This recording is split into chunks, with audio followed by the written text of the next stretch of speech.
សួស្តីបងប្អូនទាំងអស់គ្នាពីចម្ងាយចាសូមអរគុណដែលបានចូលមកទស្សនាវីដេអូរបស់នាងខ្ញុំនៅក្នុងពេលវេលានេះចាហើយវីដេអូមួយនេះខ្ញុំសូមជូនណាផ្ញើទៅមនុស្សមួយចំនួនដែលធ្វើការជាមួយនាងខ្ញុំដែលខំចាក់រុកខ្ញុំនិយាយដើមខ្ញុំចំណែងឈ្នានេះនឹងរូបនាងខ្ញុំហើយខ្លាចរូបនាងខ្ញុំមានលើសគេខ្លាចរូបនាងខ្ញុំបានអ្នកមាន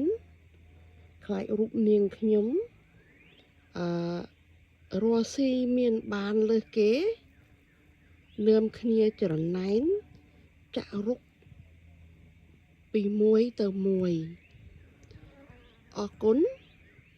ឥឡូវនេះអ្នកទាំងអស់នោះវាចាស់អស់ហើយនាងខ្ញុំសូមផ្ដាំទៅអ្នកដែលចាក់រុកខ្ញុំទាំងប្រមាណហ្នឹងពួកអ្នក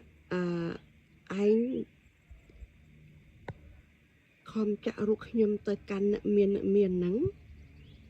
ហើយខ្លាចខ្ញុំមានជាងពួកអ្នកឯងឥឡូវនេះនាងខ្ញុំបាន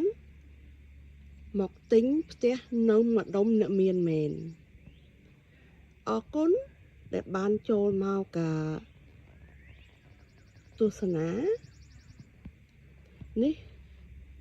ជូនទៅមនុស្សមួយចំនួនដែលបានធ្វើការជាមួយនាងខ្ញុំកាលពីមុនចាអរគុណណាខ្លាចខ្ញុំបានអ្នកមានខ្លាចខ្ញុំរស់នៅចិត្តអ្នកមានឥឡូវនេះបានដូរសម្រាប់ពួកអ្នកដែលចាក់រុកនឹងហើយចាបានសម្រេចដូចពួកអ្នកដែលធ្វើការជាមួយខ្ញុំនឹងហើយចាឥឡូវនេះនាងខ្ញុំបានធ្វើតាមពាក្យសម្ដីពួកគេមែននាងខ្ញុំបានមកទិញផ្ទះម្ដុំអ្នកមានដូចពួកអ្នកទាំងអស់នោះថាមែនអរគុណណាស់ចាអរគុណដែលបានជូនពរឲ្យនាងខ្ញុំសូមផ្ញើវីដេអូមួយនេះទៅដល់អ្នកដែលច្រណែនឈ្នានេះ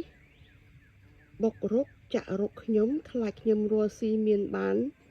លើសគេខ្លាចខ្ញុំទិញផ្ទះម្ដុំអ្នកមានខ្លាចខ្ញុំបានអ្នកមាន